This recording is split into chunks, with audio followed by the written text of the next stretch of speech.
if something is important enough that you need to do it, you should not wait 12 months to figure it out.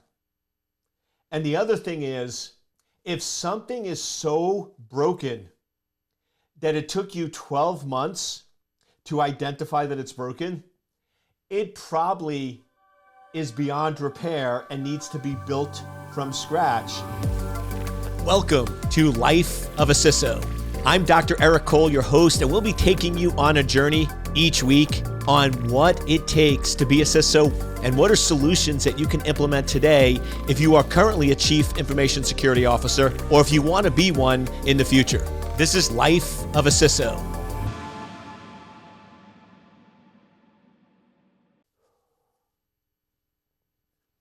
Welcome, welcome, welcome, welcome. You know what time it is, my friends? It is my favorite time. Hopefully it's your favorite time. So here we go. Here we go. It is time for Life of a CISO with yours truly is in the house. To me, this is always a special time of year. This should drop December, right? But I know people listen to them at different times. So here's the reality. What we're going to cover in this year-end review is really something you should be doing on a regular basis. Because here's my philosophy. Why are we waiting 12 months to identify a problem?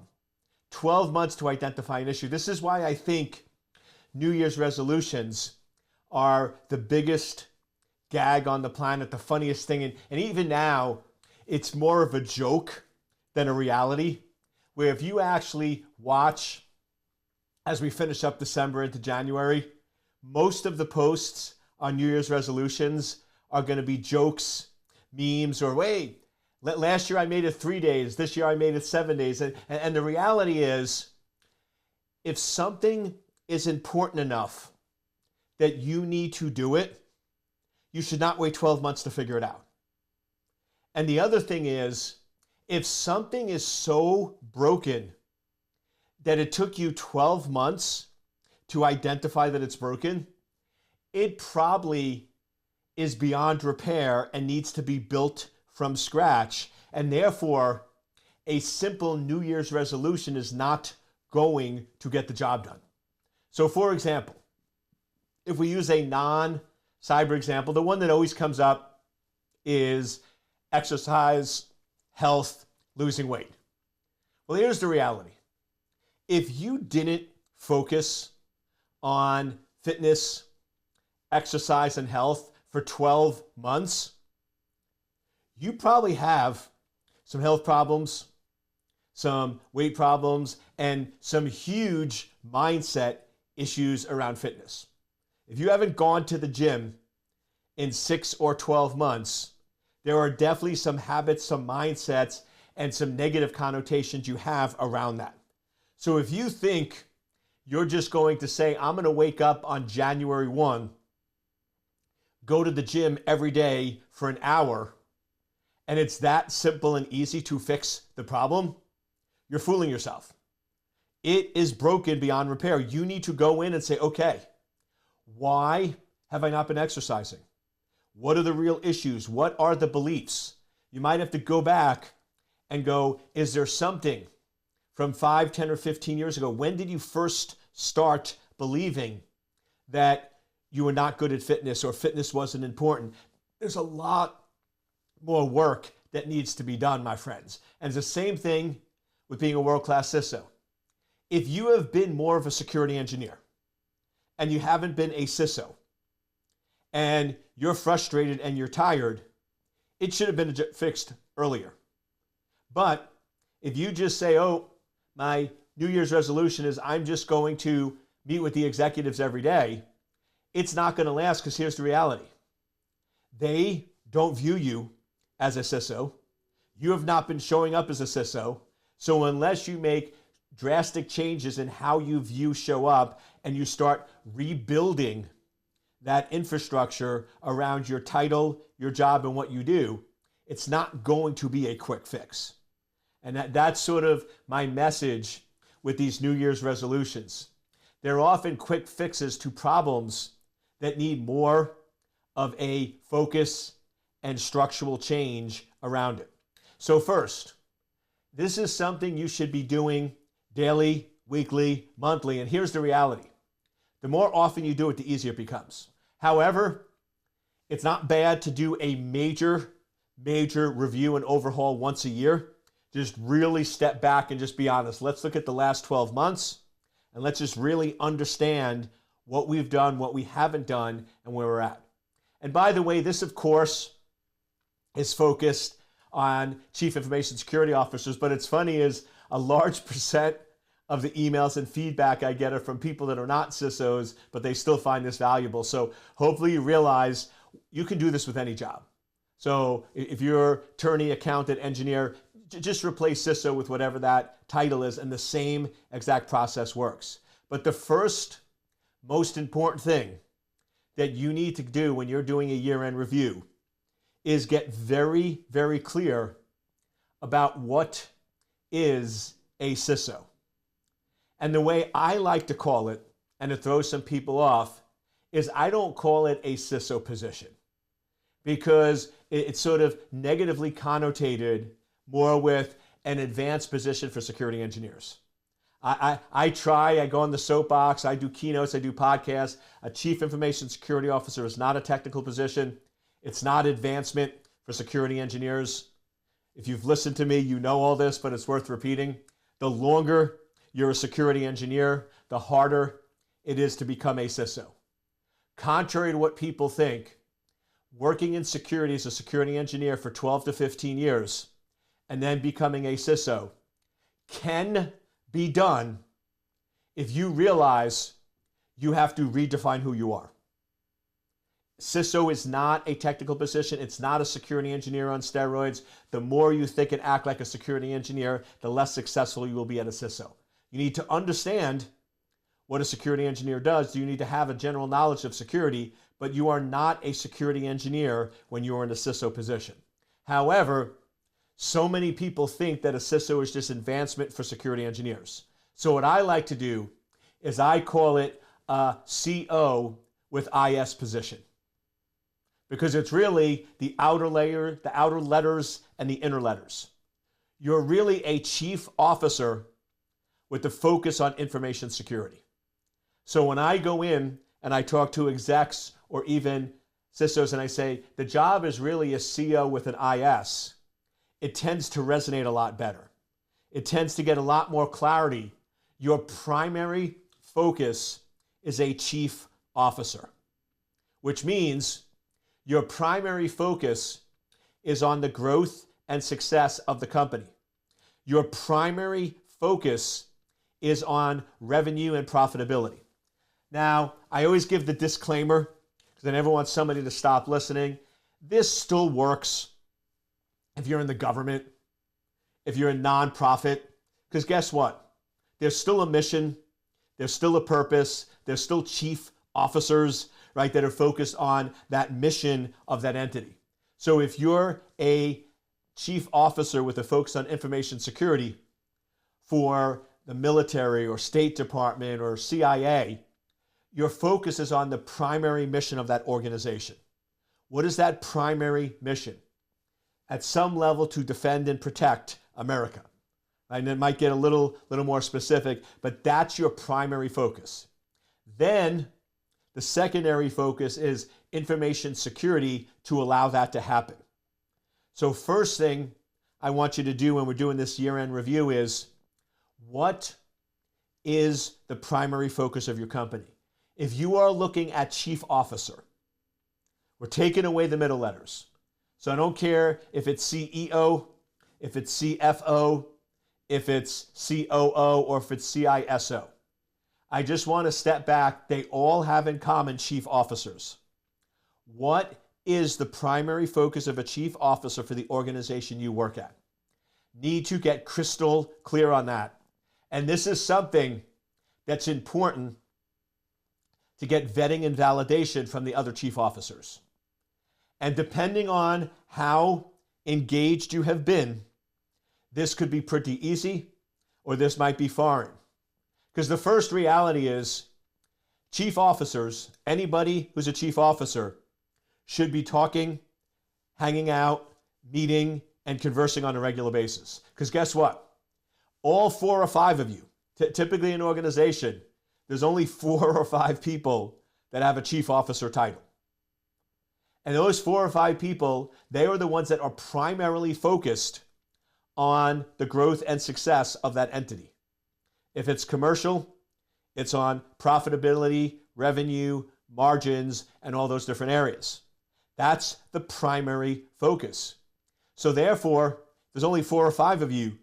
You should be very clear on what the focus of chief officers are. What is our primary focus? How do we win? How do we lose? How are we bonused? And that's also a good indicator of whether you're a chief officer.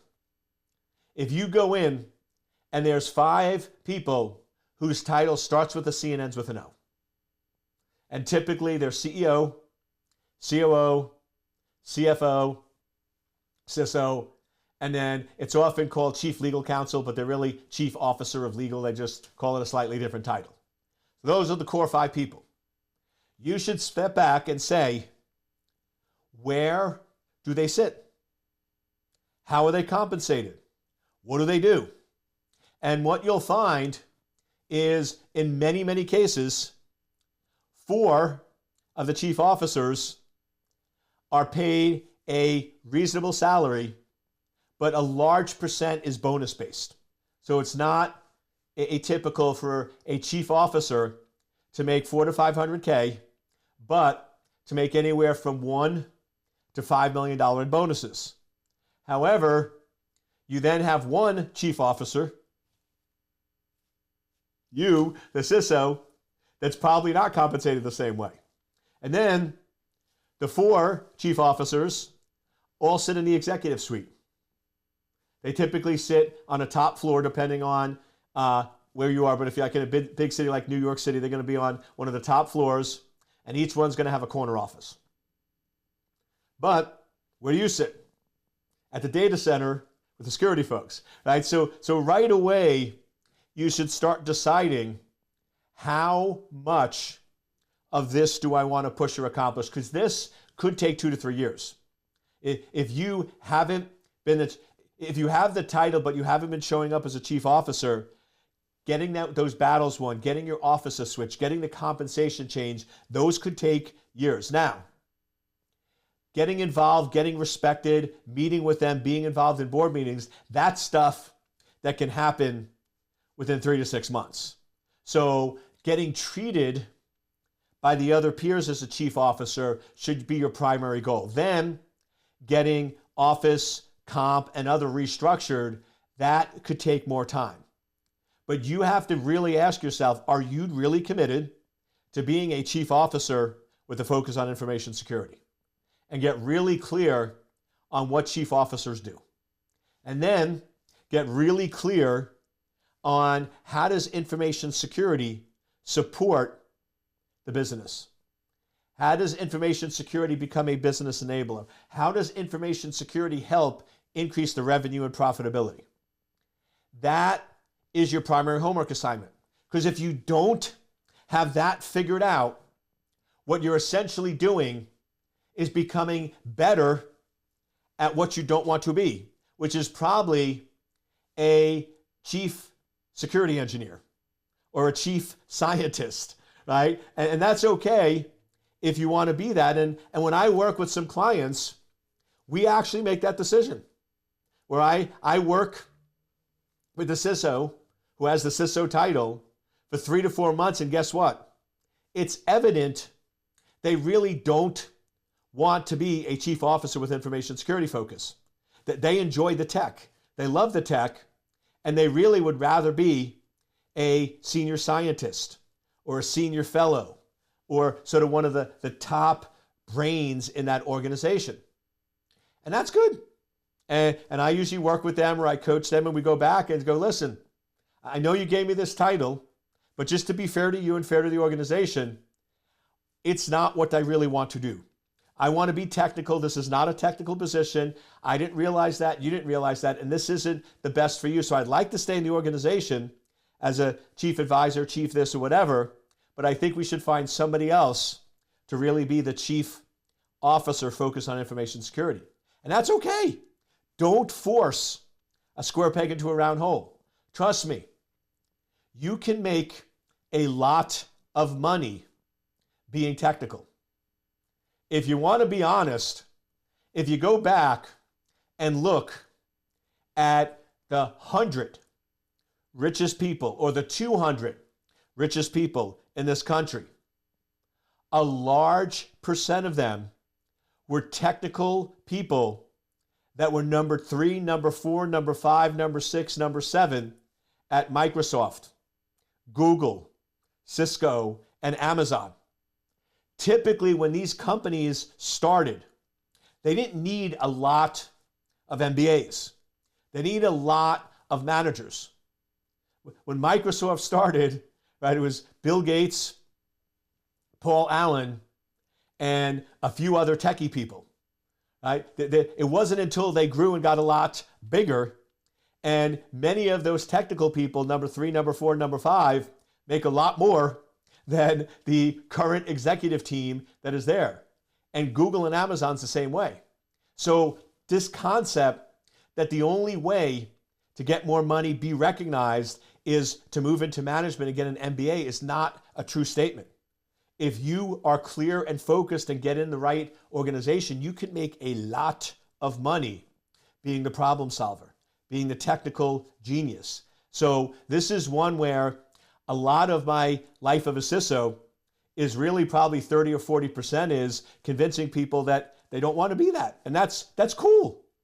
Be you, do what you love, and tap into your purpose. And that's sort of the second piece of this, which is something people don't talk about when you do an end-year review.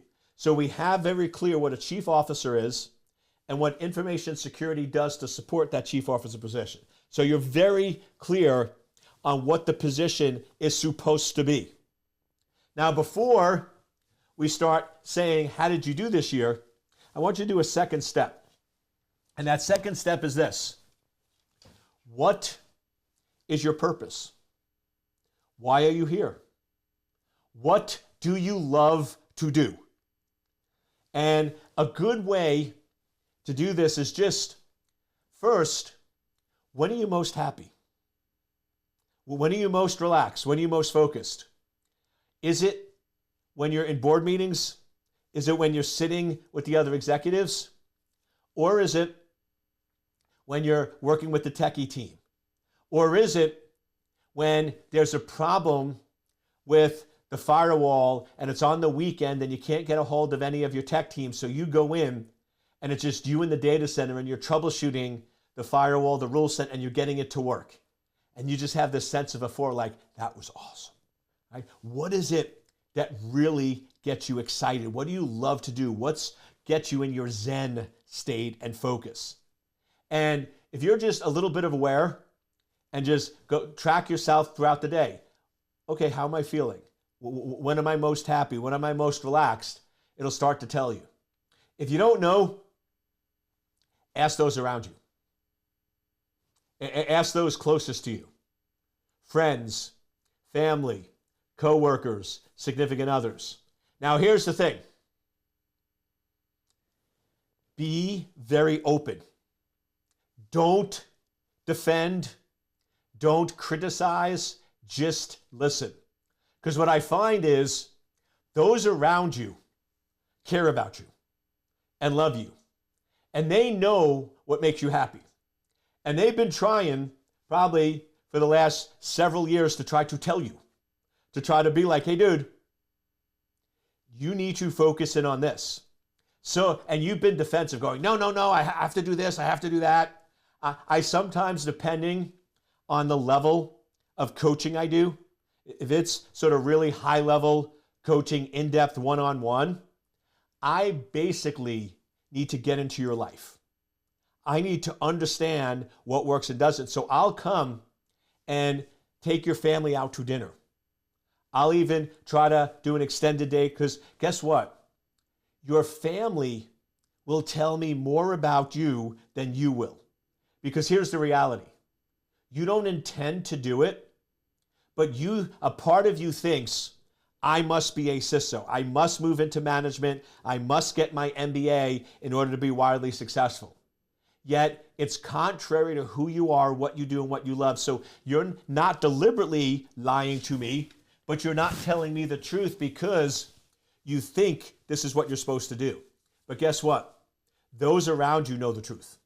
And they'll often tell me the truth and be like, I don't know why Eric wants to move into management so much. He always complains when he's in those board meetings. He never enjoys them. He always stresses out when he has to give executive presentations. But when he goes and he gives keynotes on cybersecurity and trends and threats, or when he's doing podcasts or writing books, he is just so happy and so peaceful and so relaxed. We can tell when he has a board meeting because he shuts down, he gets very snippy with the family, and we can tell when he's working on a new book because he's just so focused and in a Zen state, right? And it's funny because that was sort of a reality for me where I started listening to those around me. So just the trick is if you ask for feedback, be willing to accept that the feedback might be different than what you were expecting. You don't have to listen to it, but if you're always shutting people, no, you don't understand, they're not going to be open with you. So just listen to whatever they say. So now we have what a chief officer focused on information security is supposed to do, and we have what you love to do. And this might be big for some of you, it might be confirmation, but here's the moment of truth. Do they fit together? Are they aligned? Is this really the path you should go down? And with many of you, like I said, typically those I work with, usually about 60 to 65%, it's aligned, or it's close. It's close enough. They're great. Continue down this path. For some of you, which is usually 35 to 40%, it's the two are just not fitting together, right? It's a square peg in a round hole, and yeah, you can shave it, bang it, and force it, but it's just not a good mix. So some of you might decide, you know something? I'm going to pursue a slightly different career path. I'm going to take a slightly different road based on what I want. You might decide to start your own business. You might decide to go into consulting. You might decide to do a major career shift. And it's something that doesn't have to be drastic. This is one where I'm different than other folks. I'm not huge into the burn the boat unless it's sort of extreme circumstances. But if you have a family, wife and kids, and they're relying on you, you're the main source of income, they're relying on you for their livelihood, for your mortgage, for the school, for all those other things, probably going without work for a year is currently not in the cards. And that's okay. So burning the boats would not make sense. And burning the boats typically means burning your marriage, burning your relationship, burning everything else, which really comes back to another point that you need to recognize. Out of the 4 domains, and some people break it down into a lot more. I know they do 8 or 12. I just like to sort of keep it simple. And to me, there's essentially 4 areas in your life. You have body, which is health, fitness, all that. You then have being, which is mindset, focus, relationship to God, all those factors. Third is relationships. Marriage, kids, family, friends. And then the 4th is business. You have to decide where you're currently at in life. What are the priorities of those? And typically and it depends on when you get married, but usually like in your early 20s, it's a little on fitness and body, because that's important for dating, and business. Right? And then as you move to your 30s and 40s, the being and the balance, the relationships sort of become more important, and business is sort of second, and then body is third or fourth. That's why you see a lot of people in 30s and 40s, right, start to have some health issues and others, because to them, the family, the business, right, are the priorities. And exercising or taking 2 to 3 hours out a day to exercise or an hour or two to meditate just isn't in the cards.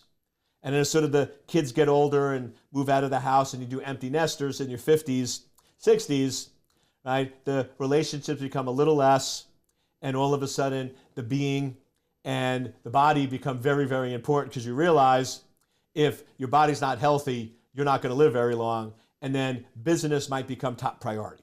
So recognizing where your priorities currently are, right, recognizing where those are. As I go into this year, to me, the last few years, I focus a lot on body and being and the relationships.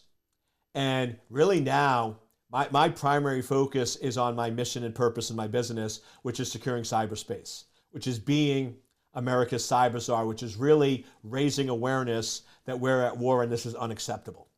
So you're probably noticing some of those shifts in the videos and focus, where if you go back a year or two, a lot of my posts would disperse. I did a lot of fitness, did a lot of mindset, did a lot of relationship stuff, and a little business.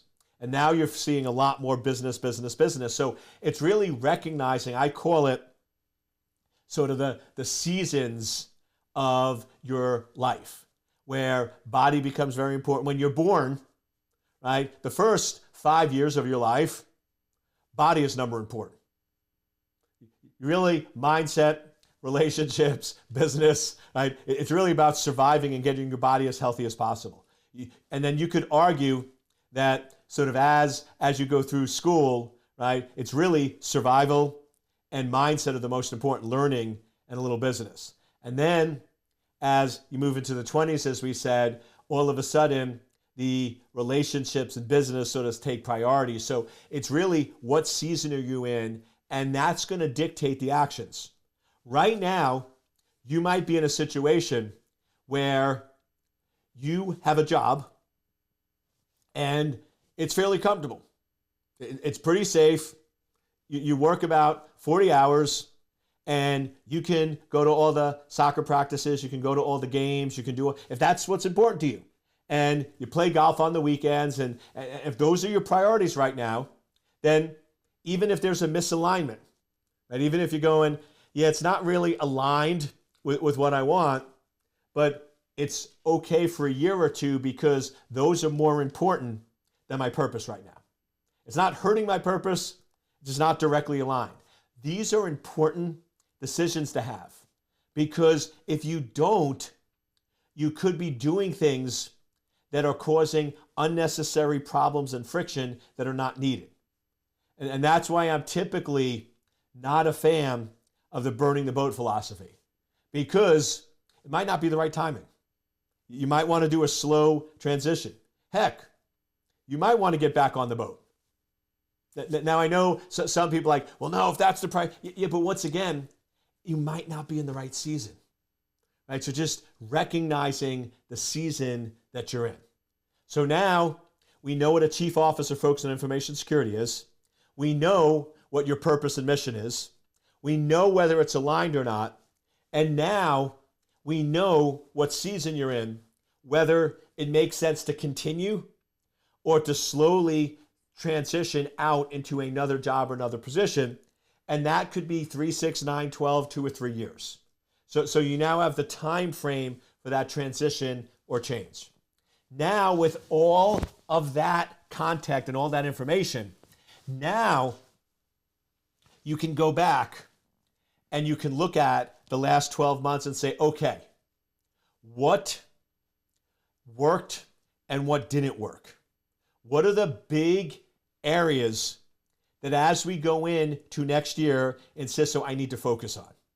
And typically in each of those areas, and we're now in business, right, with CISO, you look at a CISO for the last 12 months and say, okay, what worked, what didn't work, and what are sort of the 5 things I need to focus on? And it could be 3 to 5, but what are the 3 to 5 things that I really need to focus on as I enter into the next 12 months? What are the big 3 to 5 things that if I can fix or address will have a dramatic impact on my career, will have a dramatic impact on my business, have a dramatic impact on current and future revenue for what I want to achieve? And really the way you're doing that is you're going from what's working to what's not working to really asking yourself 3 fundamental questions. What do I need to keep doing? What do I need to start doing? And what do I need to stop doing? And this is probably one of the biggest takeaways that as we sort of start to wrap up this episode that I want to leave you with. The trick to being world-class, the trick to being successful, the trick to becoming a chief officer focused on information security is very often focused on doing less of what doesn't matter. Everyone typically is so focused on what do I need to start doing? What are the new things I need to do? But the problem is it's like going in and buying a new wardrobe, but not cleaning out the old wardrobe. Now you're intermixing everything together. This is something my team always jokes with because in our office we have a pantry and I'll often go in and keep buying new stuff. But what happens is there's stuff in the pantry that's expired. So we had a situation where we had these protein drinks and like I was drinking them and not feeling good and this and that. And what I realized is half of them expired because when I switched back to doing heavy workouts, we had the old protein drinks from when because I sometimes switch, I go to keto, I do all these different diets, right? And it was old, so I bought new, but intermixed the new with the old, which just created a huge problem. So what we need to do is get rid of all the old stuff. What are all the things we need to stop doing? What are all the things that are taking up time that are not needed, that are not required? And then, now when we start doing the new stuff, it actually has a chance to succeed. So the trick that world-class people realize is it's not doing more, it's doing less of what's not needed and not required. So hopefully you have a good starting point. And then, like I said, with many of these topics, they end up being part 2s and part 3s. So we're going to continue this because I have some very specific guidance. But this was a very important episode to really get you aligned on what a chief officer focused on information security does, your purpose, and then start thinking about what do we need to stop doing?